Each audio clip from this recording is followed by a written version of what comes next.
The heat from the oven hit my face like a physical slap, but it was my mother's voice through the phone speaker that made my skin prickle cold. "Haley wants everything perfect tonight.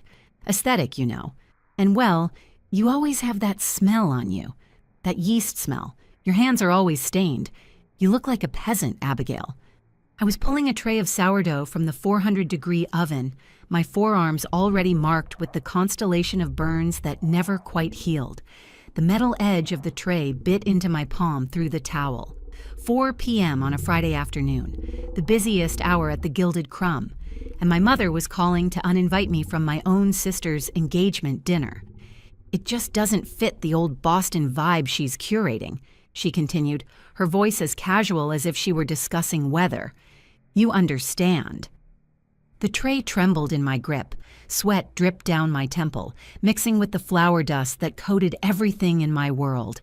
Behind me, the convection ovens hummed their familiar rhythm, the soundtrack of every dawn for the past 5 years.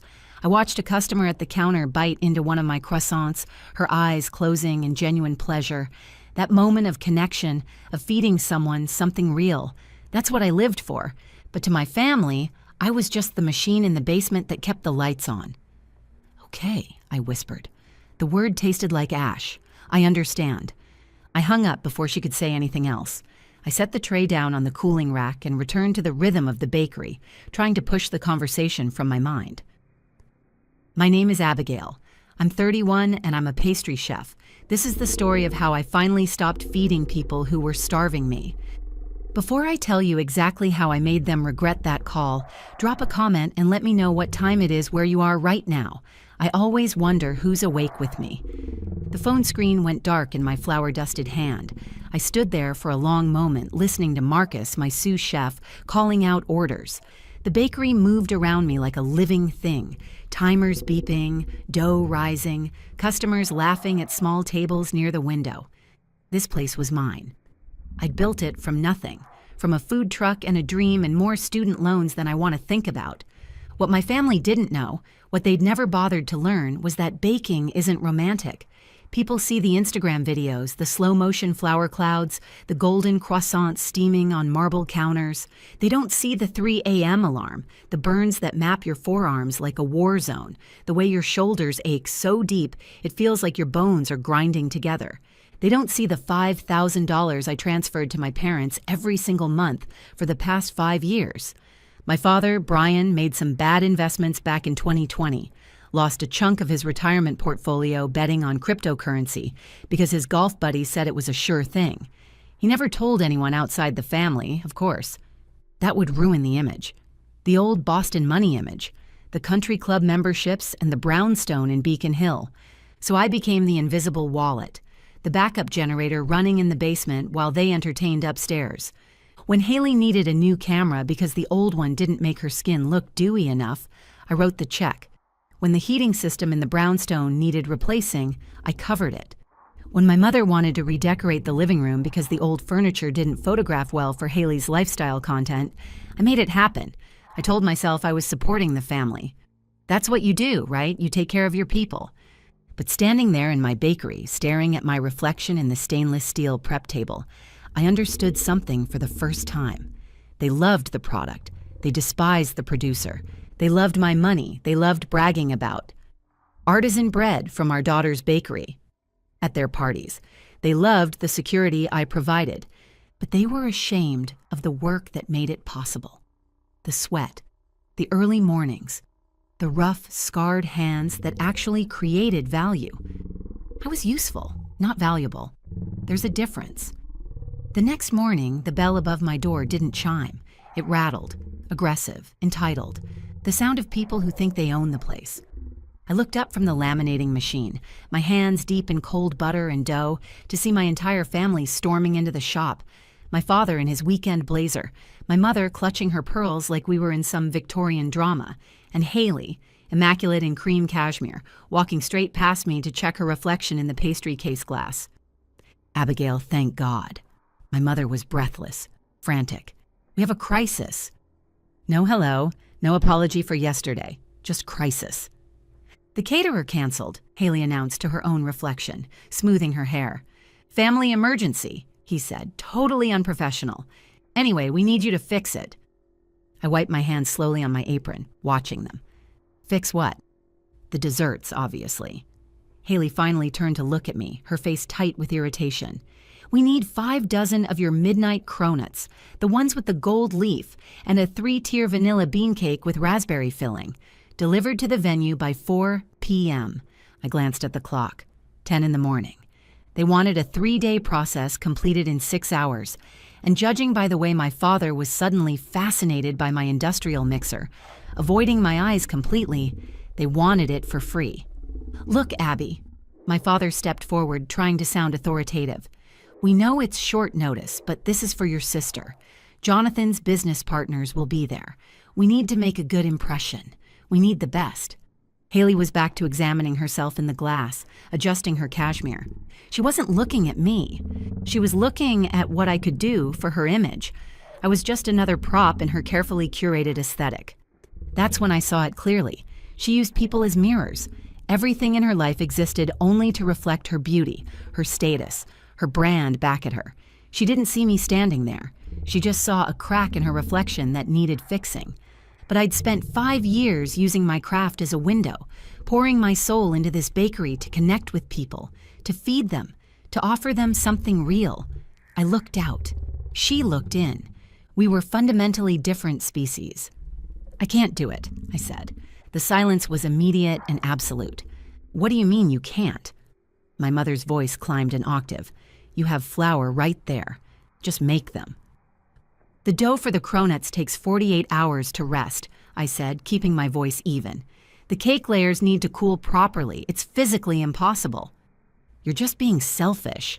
Haley's face twisted into something ugly. "You're punishing me because Mom uninvited you. God, you're so petty. It's my engagement, Abigail. You're going to ruin everything just because your feelings are hurt."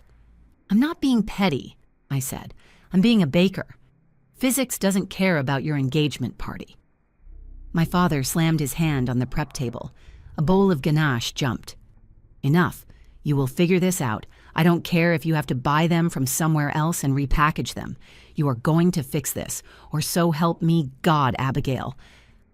The bell chimed again, but this time the sound was different. Confident, heavy, the kind of entrance that changes the air pressure. My family froze. They turned toward the door, their faces instantly rearranging into polished smiles.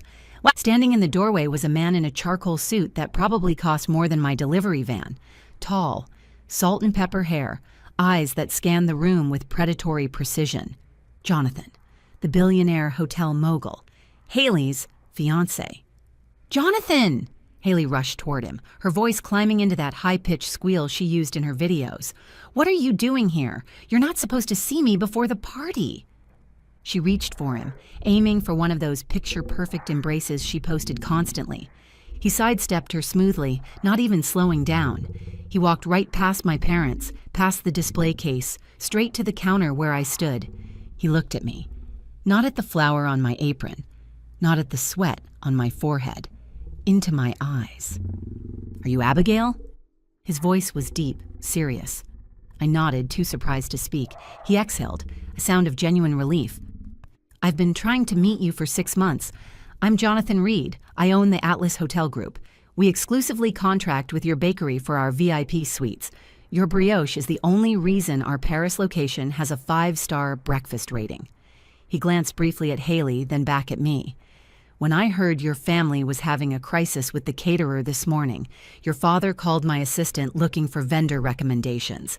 I realized this might be my only chance to finally meet you in person and find out why you've been ignoring my partnership offers." My mother made a choking sound. My father looked like someone had hit him with a brick. Haley stood frozen, her arms still half raised. You know her." Haley's voice trembled. Jonathan turned slowly, as if he'd forgotten she was there. "Know her? Haley, this woman is a genius. I told you I only agreed to meet your family because I saw the last name and hoped you were related to the owner of the Gilded Crumb." The air left the room. Jonathan turned back to me, his expression shifting to confusion. "I sent you 5 emails, Abigail. My team sent contracts. We wanted to partner with you to open a flagship location in our new Tokyo hotel. Why didn't you respond? We thought you weren't interested." I frowned, wiping my hands again. I never got any emails. I checked my inbox every night. I would never ignore an offer like that. He pulled out his phone, tapping the screen before turning it to face me. The email chain was there, but the reply address wasn't mine. It was forwarded to my father's personal email, the one he'd set up when he helped me configure the domain 5 years ago. I looked up at Brian. He was pale, sweating. Jonathan followed my gaze, his eyes narrowing as he understood. "He intercepted them," I said quietly. "Dad has access to the server?" My father backed up against the mixer, stammering. "I was protecting you, Abby. You're not ready for that kind of pressure. Tokyo, it's too far. We need you here. Who would help your mother? Who would help Haley? I was just trying to keep the family together." Jonathan let out a short, humorless laugh. "You blocked a multi-million-dollar partnership because you wanted her available to run errands." Haley grabbed Jonathan's arm desperately. "Babe, it doesn't matter. It was a misunderstanding. Look, we're here now. Abigail can just bake the pastries for tonight, and we can talk business later. Family first, right?" Jonathan looked at her hand on his arm like it was something foreign. Then he looked at my parents, shrinking in the corner. Then at me. "I don't think there are going to be any pastries," he said. "Actually," I cut in, "there's something you should know about the pastries." My mother looked hopeful for half a second. "You have some in the back?" "No," I said. "The Midnight Cronuts sell out 3 months in advance. There's a waiting list, and the batch I made this morning, the ones you wanted, I already donated them." "Donated them?" Haley shrieked. "To who?" "To the women's shelter on 4th Street. I drop them off every Friday at 9 a.m. The cupboard is bare, Haley. There's nothing here for you. Not a crumb." Haley's face crumpled. The polished influencer mask finally slipped, revealing the spoiled child underneath. She screamed, not words, just a raw sound of frustration. "You're jealous," she yelled, her face turning mottled red. "You've always been jealous of me. You're just a baker, Abigail. You play with flour while I build a brand. You're sabotaging my happiness because you can't stand that I'm winning. You're ugly and you're bitter and you're ruining my life." She was panting, chest heaving. My parents rushed to comfort her, shooting me looks of pure hatred. My father stepped forward like he was ready to physically force me to start baking. I looked at Jonathan. He was standing very still, watching Haley. His face was unreadable, carved granite. He was seeing the ugliness spill out of her, the entitlement, the cruelty, the complete lack of grace. Then he looked at me, standing calmly in my flour-dusted apron. I didn't say anything.